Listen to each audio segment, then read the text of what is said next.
Welcome everybody to this video. In this video I will show you how to fix this problem that you have right now on your Zoom. So let's learn how to do it. So what you should do is to open the settings of your device. Click at the apps option and right now go directly click or search for Zoom here.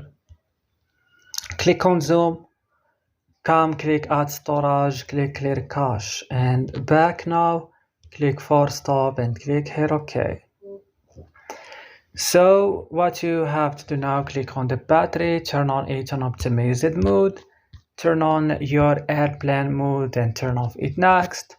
Come to Play Store or App Store, update your Zoom, restart your mobile phone, and that's it. Guys, I hope this video was helpful for you. Don't forget to like and subscribe. And bye.